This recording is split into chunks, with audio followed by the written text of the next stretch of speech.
Alhamdulillah telah bersama-sama kita selesaikan.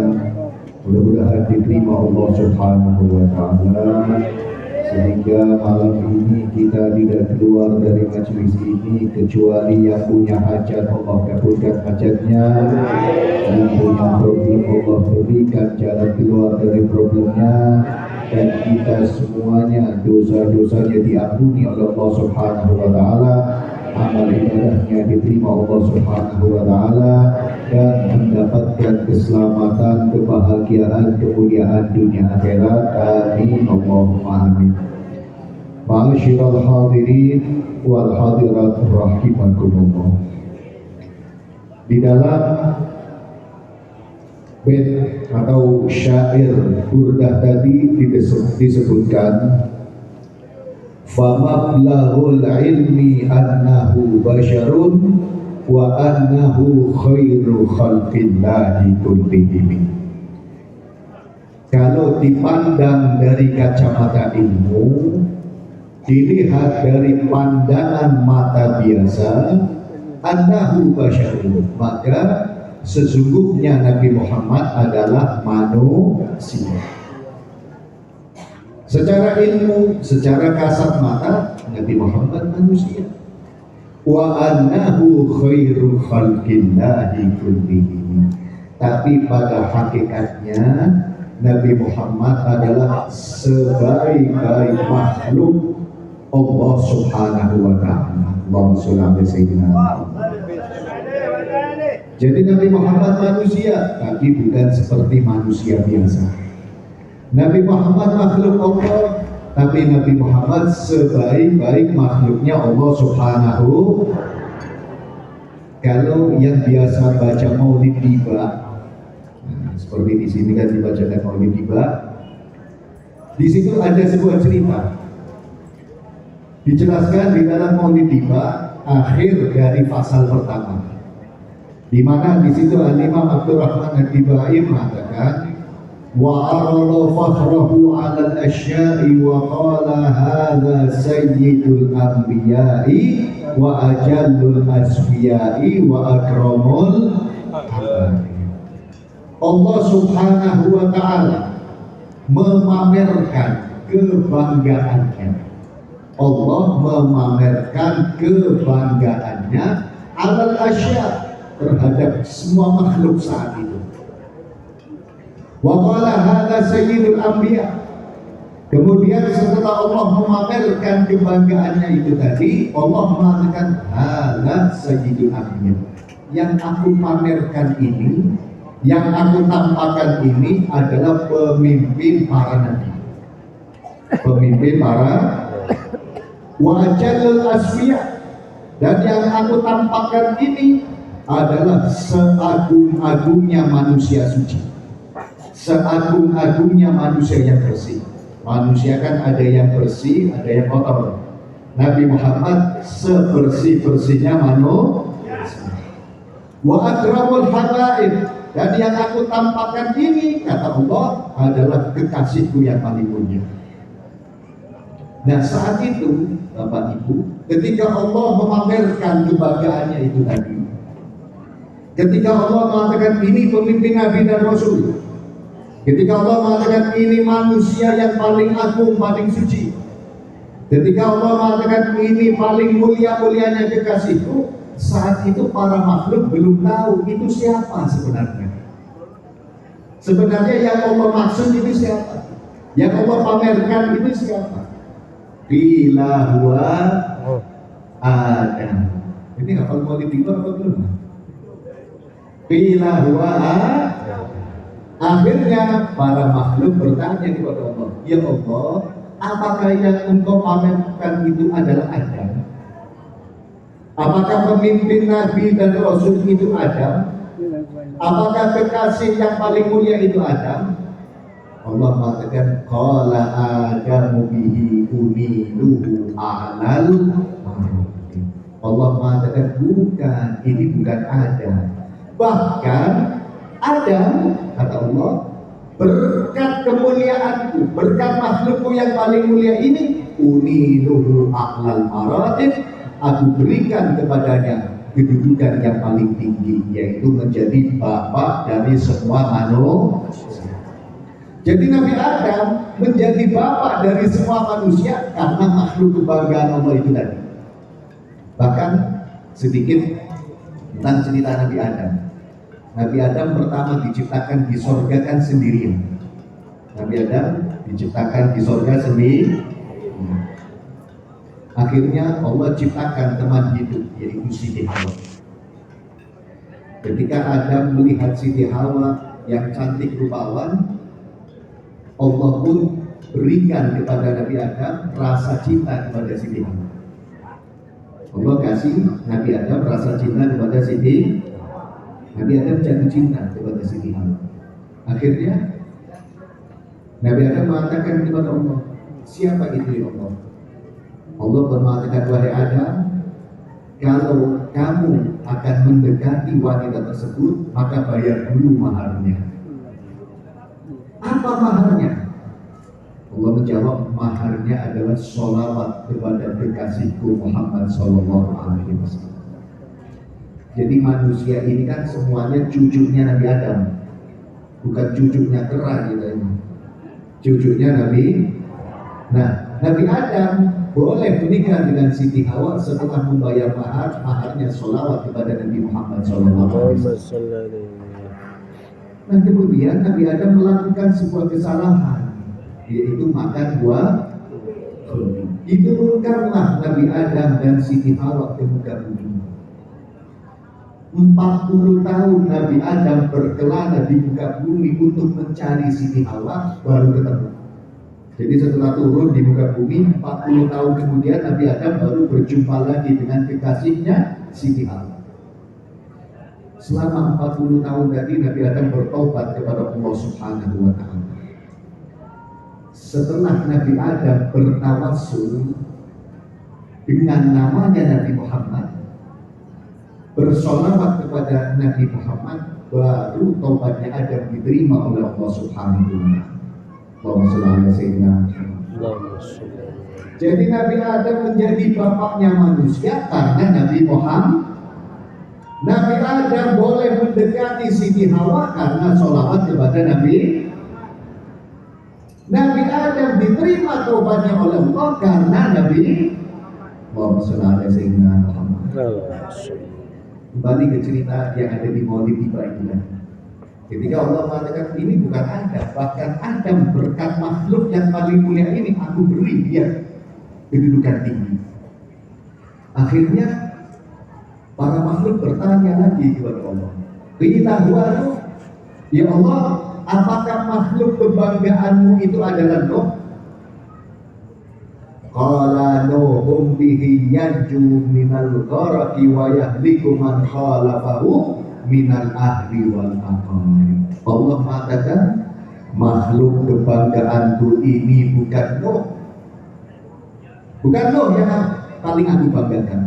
Bahkan Nuh alaihi salam karena kemuliaan makhlukku yang tercinta ini, dia selamat dari banjir, dan karena makhlukku yang tercinta ini musuh-musuhnya binasa. Jadi Bapak Ibu, Nabi Nuh Allah selamatkan dari banjir karena kemuliaan Nabi Muhammad. Allahumma shalli ala sayyidina Muhammad. Musuh-musuhnya Nabi Nuh binasa karena kemuliaannya Nabi. Ketika Nabi Adam diturunkan di muka bumi, Nabi Muhammad sudah Allah munculkan di muka bumi apa belum? Belum. Ketika Nabi Nuh di zaman hidupnya Allah kirim banjir, Nabi Muhammad sudah ada di muka bumi apa belum? Ketika Nabi Nuh selamat dari banjir, Nabi Muhammad sudah ada di muka bumi apa belum? Ketika musuh-musuhnya Nabi Nuh binasa, Nabi Muhammad sudah ada di muka bumi apa belum? Belum Allah munculkan di muka bumi, tapi para nabi-nabi terdahulu mereka selamat, mereka mulia karena Nabi Muhammad. Allahumma shalli ala sayyidina Muhammad. Ini bukan Nuh kata Allah. Akhirnya para makhluk bertanya, "Qila huwa Ibrahim?" Apakah itu Ibrahim? Allah menjawab, "Qala Ibrahimu bihi taqumu hujjatuhu ala ubadil asnami wal kawakib. Bukan, kata Allah, ini bukan Nabi Ibrahim. Maaf, Nabi Ibrahim itu kan menghadapi manusia yang menyembah patung, menghadapi manusia yang menyembah patung. Suatu hari patung-patung itu kan dihancurkan sama Nabi Nuh, disisakan yang paling besar, disisakan yang paling besar. Kemudian ketika masyarakat tahu kalau Tuhannya hancur, jadi lucu, orang-orang tahu Tuhannya hancur, marah. Akhirnya mereka langsung mengatakan, wah ini pasti kerjanya Ibrahim ini, karena dia nggak percaya dengan Tuhan kita. Lapor kepada Namrud. Kata Namrud, panggil Ibrahim. Wahai Ibrahim, apakah benar engkau yang menghancurkan berhala-berhala itu? Nabi Ibrahim menjawab, bal fa'alahu kabiruhum. Enggak, paling yang lakuin Tuhan yang paling gede. Karena yang kecil-kecil hancur, yang besar gak dihancurin. Berarti kan yang paling besar ini yang menghancurkan. Di situ, saat itu orang-orang pada sadar, gak mungkin yang besar bisa menghancurkan yang kecil, karena yang besar aja cuma patung, gak mungkin bisa menghancurkan yang kecil. Mereka mau menjawab seperti itu sama Nabi Ibrahim. Gak mungkin Ibrahim, masa patung bisa hancurin patung yang lain. Kalau mereka jawab seperti itu, pasti Nabi Ibrahim tertawa.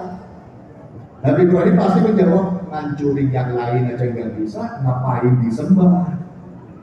Akhirnya mereka nggak bisa jawab. Namrud marah, Ibrahim dibakar. Nah, Nabi Ibrahim diselamatkan oleh Allah, bisa menjawab perdebatannya orang-orang yang menyembah berhala. Itu semua karena kemuliaannya Nabi. Akhirnya makhluk bertanya lagi, siapa itu Allah? Qila huwa Musa. Apakah ini Musa? Qala Musa akhuhu walakin hadha habibun wa Musa kalimun wa mukhatib. Bukan, kata Allah, ini Musa, saudaranya makhluk kebanggaanku ini. Musa, saudaranya kekasihku ini. Ini kekasihku. Kalau Musa adalah nabi yang bisa berbicara dan diajak bicara. Jadi Nabi Musa, di antara mukjizatnya, Allah berikan kepada Nabi Musa kemampuan untuk ngobrol langsung dengan Allah Subhanahu. Tapi apakah orang yang bisa ngobrol itu pasti kekasih? Orang yang bisa ngobrol pasti kekasih apa bukan? Bukan. Kita ngobrol di jalan, belum tentu orang yang kita ajak ngobrol itu kekasih kita, benar kan? Nabi Musa dikasih kemampuan oleh Allah untuk ngobrol dengan Allah, tapi bukan berarti Nabi Musa pasti kekasihnya Allah. Nabi Muhammad adalah kekasih Allah. Akhirnya para makhluk bertanya, kalau ini bukan Musa, siapa ya Allah? Bila huwa Isa, apakah itu Isa? Allah mengatakan, bukan, ini bukan Isa. Qala Isa yubashiru bihi wa huwa baina nubuwwatihi kal hajj. Ini bukan Nabi Isa, tapi Nabi Isa memberi kabar gembira kepada umatnya tentang kekasihku ini. Dan antara Nabi Isa dengan kenabian kekasihku itu seperti bulu mata, seperti alis dengan mata. Maksudnya Nabi Isa dengan Nabi Muhammad kan jaraknya sangat dekat. Nabi Isa dengan Nabi Muhammad jaraknya sangat dekat. Kalau Adam bukan, Ibrahim bukan, Musa bukan, Isa bukan, lalu siapa? Siapa ini Allah? Para makhluk bertanya. Faman dzalladzi albasahu qullatan wa tawajjahu bidijanil mahabati wal iftikhar. Siapa sih itu ya Allah? Siapa makhluk itu ya Allah? Yang engkau kasih pakaian kebesaran, engkau kasih mahkota kemuliaan. Siapa itu ya Allah? Allah menjawab, hadza nabiyyun istakhartuhu min Lu'ayyibni Ghalib yamutu abuhu wa ummuhu wa yakfuluhu jatuhu thumma syafiqu Abu Thalib. Allah pun memberi penjelasan. Allah memberi jawaban, kekasihku yang paling mulia makhlukku yang paling istimewa, nabi pemimpin dari seluruh nabi, adalah seorang nabi yang aku keluarkan dari keturunan Lu'ay bin Khalid yang meninggal ayah dan ibunya, ditanggung oleh kakek dan paman. Beliaulah Nabi kita Muhammad Sallallahu Alaihi Wasallam. Ma'asyiral hadirin wal hadirat rahimakumullah. Bapak Ibu, kalau kita dengar cerita ini dan kita merenungi, hidup kita tenang. Kenapa kok tenang? Nabi Adam taubatnya diterima karena Nabi Muhammad. Nabi Nuh selamat karena Nabi Muhammad. Musuhnya binasa karena Nabi Muhammad. Nabi Ibrahim menang ketika debat karena Nabi Muhammad. Jadi semua kemuliaan, semua keselamatan dari zaman dahulu itu Allah turunkan karena kemuliaan Nabi kita Muhammad Sallallahu Alaihi Wasallam. Allahumma shalli ala sayyidina Muhammad. Tapi maaf, tidak semua orang bisa sadar terhadap kemuliaan Nabi Muhammad. Kembali ke Burda.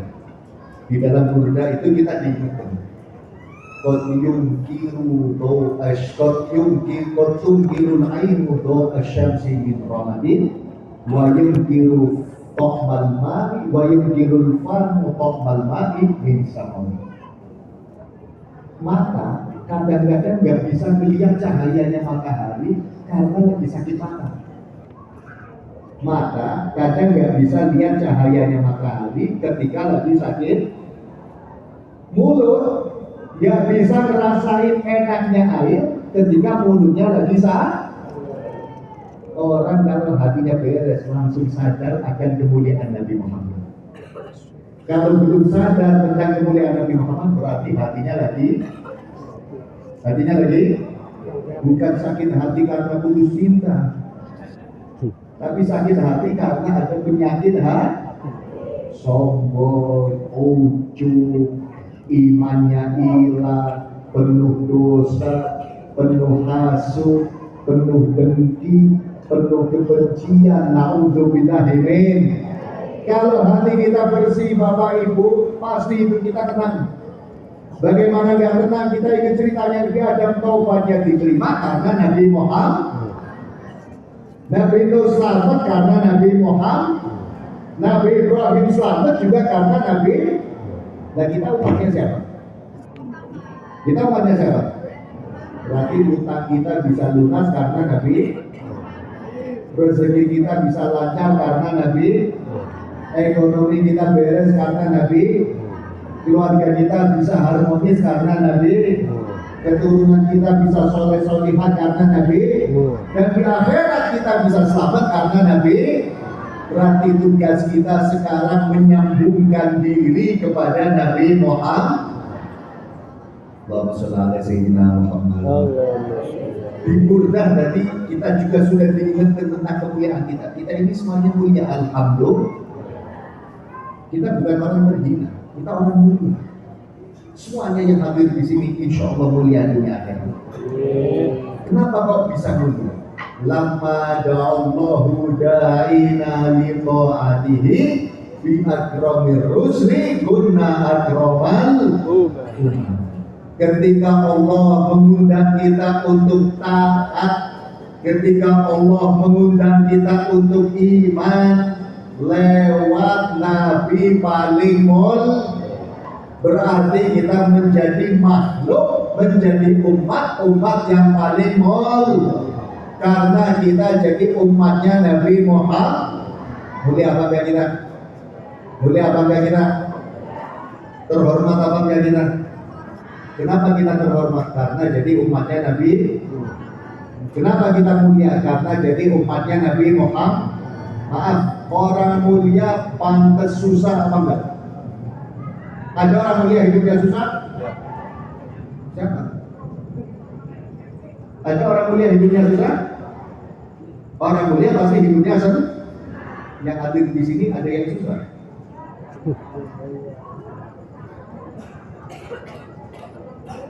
Dari jauh.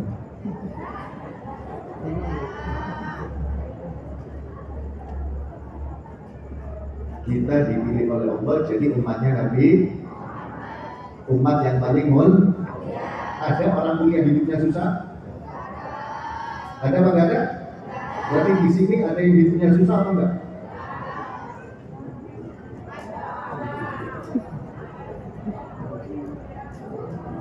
Senang semuanya? Bahagia semuanya? Kalau ternyata kita kadang merasakan susah, bukan karena hidup kita yang susah. Kalau kita merasakan sulit, bukan hidup kita yang sulit. Kalau kita lagi ngerasain sedih, bukan karena hidup kita yang menyedihkan, tapi karena ada yang kurang beres dalam hati kita. Apa yang kurang beres? Kita lupa kalau kita jadi umatnya Nabi. Kalau kita ingat kita ini jadi umatnya Nabi Muhammad, pasti bahagia. Kenapa gak bahagia? Karena sudah jadi umatnya Nabi. Nah, kalau kita selalu sadar kita ini manusia yang banyak nikmat, kita sudah mulia karena dijadikan umat Nabi Muhammad, hati kita bahagia, insya Allah urusan beres. Urusan ruwet karena hatinya ruwet. Urusan sulit karena hatinya isinya yang bikin semuanya nggak enak rasanya karena hati kita yang nggak beres. Jangankan hati Bapak Ibu, sinar matahari pun jadi nggak enak kalau lagi sakit mata, ya kan? Air nggak enak kalau lagi mulutnya yang biasa makan sate, lagi sariawan suruh makan sate apa? Yang biasa makan ayam goreng, mulutnya lagi pahit karena lagi sakit, suruh makan ayam goreng masuk apa? Yang biasa minum kopi, asam lambung lagi naik, mulut kecut, suruh minum kopi, mau apa enggak?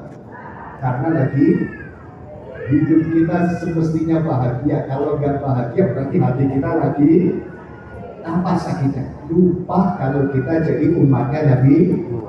Lupa kalau kita jadi umatnya Nabi Muhammad. Allahumma sholli.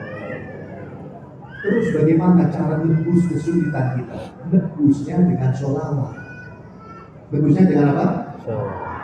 Nabi Adam taubat diterima karena sholat. Nabi Adam dapat Siti Hawa karena kesulitan kita hilang ya berkat sholat. Cita-cita kita bisa tercapai ya berkat sholat. Tanpa sholawat kita nggak mungkin bahagia hidupnya dunia akhirat. Apalagi maaf, semua zikir bagus, semua zikir mulia. Quran jangan sampai ditinggal. Tapi Quran kita belum tentu diterima. Quran kita belum tentu, tapi jangan ditinggal. Sholat kita belum tentu diterima. Kita kalau sholat khusyuk, apa kemana-mana pikirannya? Ngaku semuanya. Tapi orang ngaku itu bagus. Daripada nggak ngaku. Sampai dulu pernah ada seseorang kehilangan barang berharga.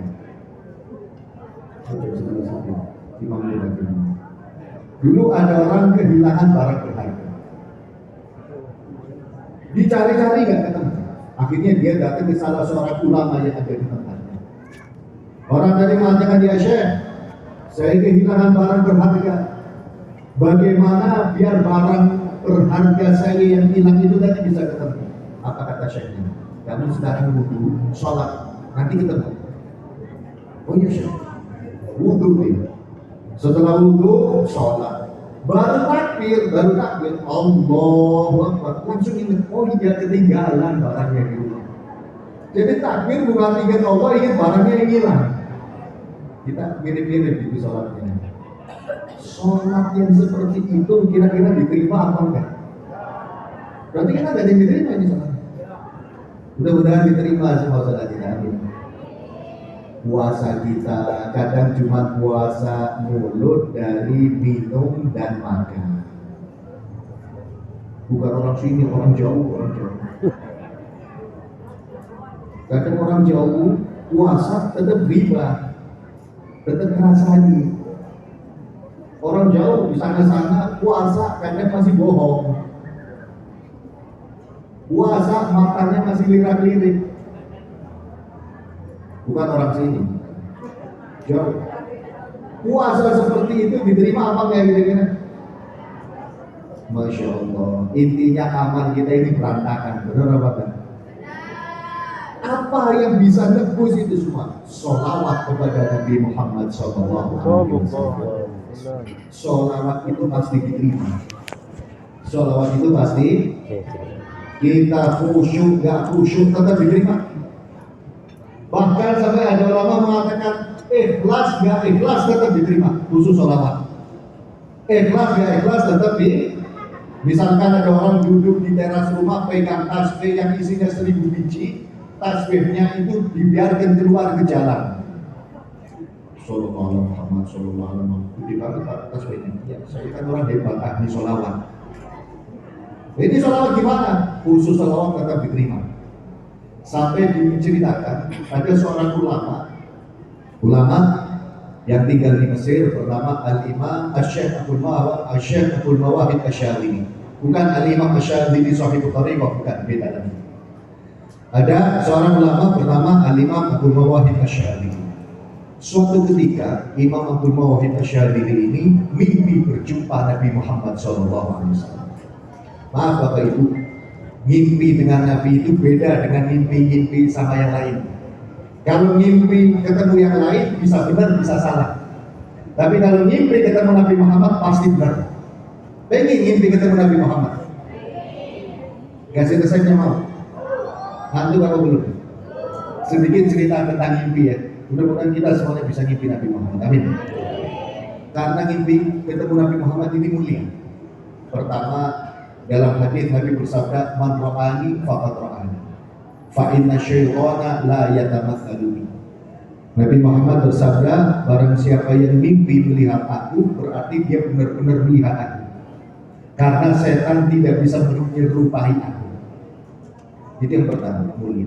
Yang kedua, ini lebih istimewa lagi. Nabi Muhammad bersabda, "Man ra'ani fil manam fa sawfa yarani fil yaqظah." Barang siapa yang melihatku di dalam tidur, kata Nabi, pada saatnya nanti bisa melihatku dalam keadaan sadar. Kapan itu? Para ulama mengatakan bisa jadi itu nanti di akhirat kita dapat syafaat Nabi. Amin. Mudah-mudahan kita mimpi semuanya. Amin. Pengen caranya, pengen resepnya. Ini resep dari sebuah cerita. Jadi ada seseorang datang kepada seorang ulama. Orang tadi mengatakan, "Syekh, saya pengen mimpi ketemu Nabi." Kata syekhnya, "Udah kamu pulang, sebelum tidur baca sholawat 100." Sebelum tidur baca sholawat 100. Baca dari sholawat Muhammad. Sebulan gak mimpi. Sebulan gak mimpi. Datang kepada syekhnya, "Syekh, saya belum mimpi. Udah sebulan." Kata syekhnya, "Tambah sholawatnya jadi 500." Jadi gak tidur kecuali baca sholawat 5. Belum apa-apa udah seminggu. Sebulan gak mimpi. Datang lagi kepada syekhnya, "Syekh, belum mimpi." Kata syekhnya, "Tambah sholawatnya 1000." Jadi gak tidur kecuali baca sholawat 1000. Sholawat gak mimpi. Datang kepada syekhnya, "Syekh, saya belum mimpi, tapi tolong sholawatnya jangan suruh ditambah. Ini 1000 aja capeknya udah luar biasa, Syekh. Ada cara lain, Syekh." Kata syekhnya, "Ada." "Apa itu?" "Nanti malam ke rumah saya, makan di rumah. Saya undang makan." Kata tamunya, "Kok gak dari dulu saya diundang makan?" "Nanti malam makan ya." Iya. Datang senang tamunya, diundang makan, tapi anehnya suruh makannya di dalam kamar. Kata syekhnya, "Sini makannya di kamar." Masuk ke kamar, syekhnya keluar, dikunci dari luar. "Syekh, kok dikunci?" Kata syekhnya, "Habisin dulu itu makanan yang ada di piring." "Oh iya Syekh." Makanannya ikan asin 1 piring. Setelah makan habis, dia cari minuman, gak ada minuman. Mana minumannya? Ketok-ketok, gedor-gedor pintu. "Syekh, minumnya mana?" "Nanti subuh," kata syekhnya. Sholat subuh, iya. Ini sayembara sudah berjalan, gak bisa berhenti di tengah jalan. Tetap gak dibukain sama Syekh. Akhirnya kamu tadi ketiduran, mimpinya ada air genangan, airnya bening, seger, saking hausnya dia nyemplung ke air itu. Nyemplung, minum sampai puas, bangun dari tidur ternyata cuma mimpi. Ini kalau subuhnya masih lama ini kata kamu. Subuh dibukain, selesai sholat ditanya sama Syekhnya, ngimpi Syekh, tapi ngimpinya minum air sekolah. Saking hausnya, Syekhnya senyum. Nah begitulah, kamu waktu mau tidur bayangin air, akhirnya mimpinya ketemu sholawat tapi nggak bayangin Nabi, ya nggak bakal mimpi ketemu Nabi. Jadi di samping sholawat, hati kita sambungkan kepada Nabi Muhammad SAW. Siapapun bisa mimpi Nabi. Yang penting hatinya selalu rindu kepada Nabi. Allahumma sholli ala sayyidina Muhammad. Ini ceritanya Syekh Abdul Mawahib Asy'ari. Syekh Abdul Mawahib Asy'ari ini pernah mimpi ketemu Nabi Muhammad SAW. Di dalam mimpinya, Syekh Abdul Mawahib ini tanya kepada Nabi, "Ya Rasulullah, engkau pernah bersabda, orang yang baca sholawat 1 kali, engkau balas 10 sholawat. Allah balas 10 sholawat. Yang baca sholawat sekali, Allah balas 10 sholawat. 10 sholawat itu maksudnya 10 rahmat. Jadi contoh misalkan kita baca sholawat Muhammad, kita langsung dapat 10 rahmat dari Allah Subhanahu. Nabi Muhammad mengatakan benar.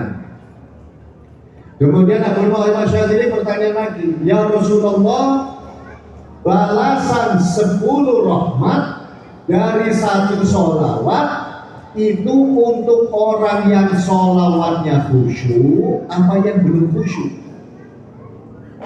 Kira-kira untuk yang khusyuk apa yang belum? Yang khusyuk apa yang belum? Pantasnya yang khusyuk ya. Pantasnya yang ternyata kabar gembira untuk kita yang sholawatnya belum khusyuk. Kita ini kan kelas-kelas sholawat bilang-biar kita. Apa kabar gembira? Nabi Muhammad memberi jawaban. Ketahuilah wahai Abdul Mawahib, 10 rahmat untuk orang yang baca sholawat 1 kali itu balasan untuk orang yang sholawatnya belum khusyuk.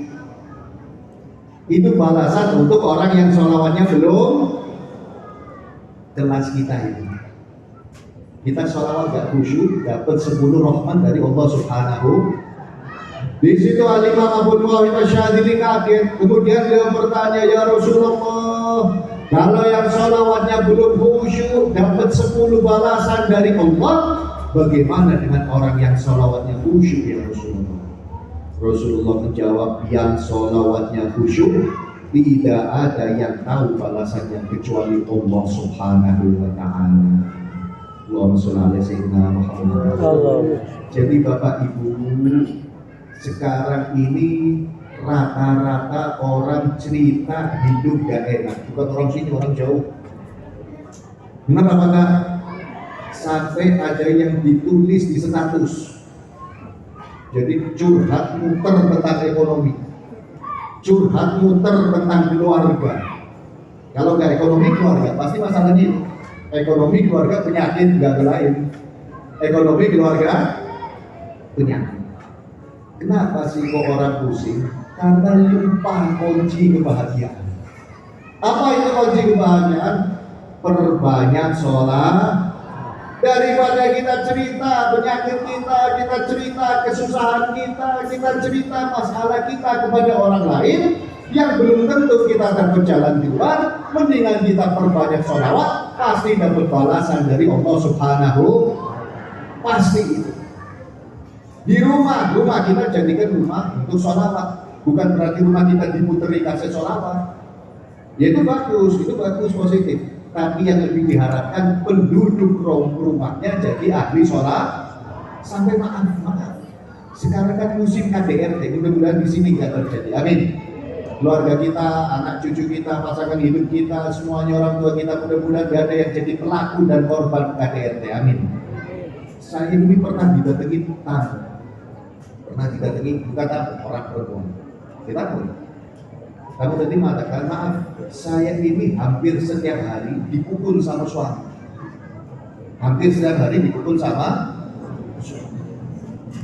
Saya tanya, itu ibu beneran apa ngimpi?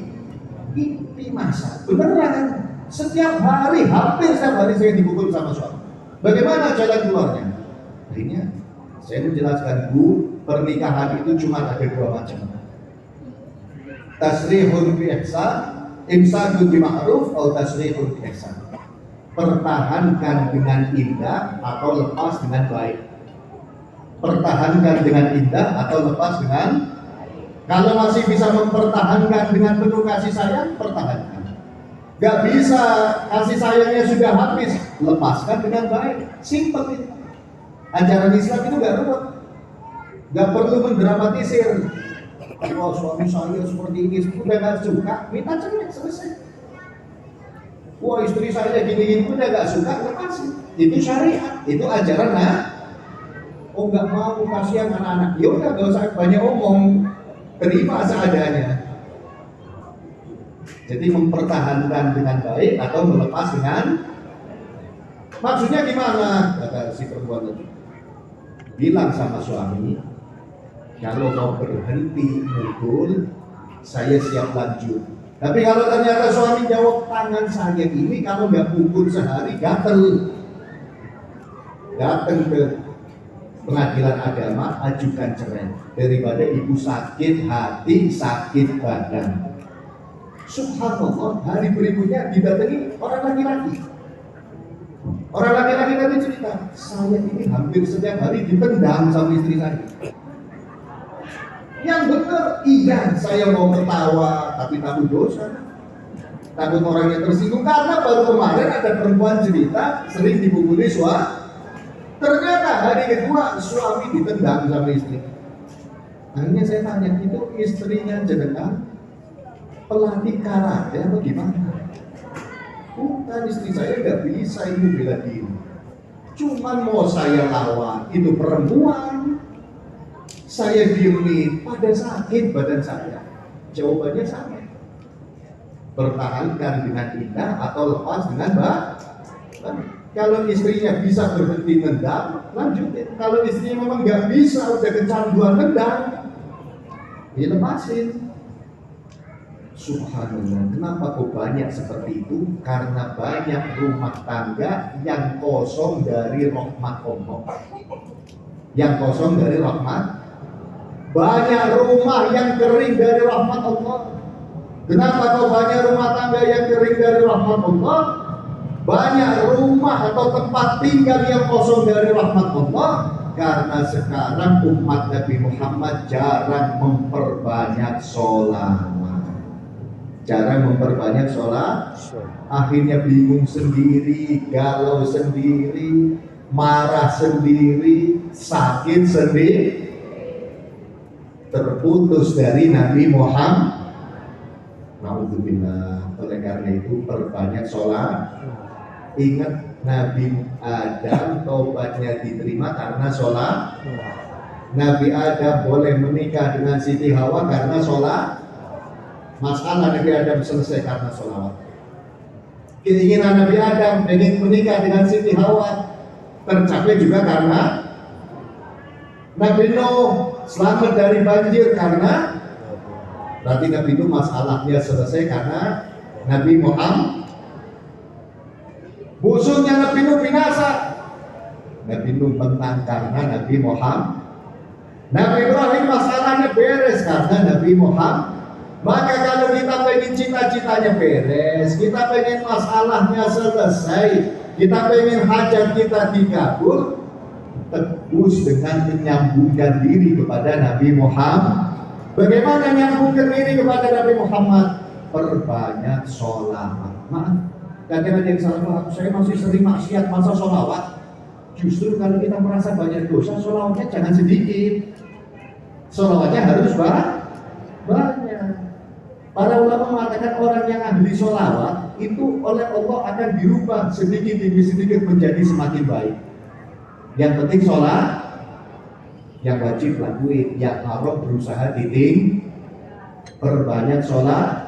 Mudah-mudahan kita dijadikan oleh Allah sebagai orang-orang yang senang sholawat. Amin. Karena senang sholawat itu rezeki. Senang sholawat itu rezeki.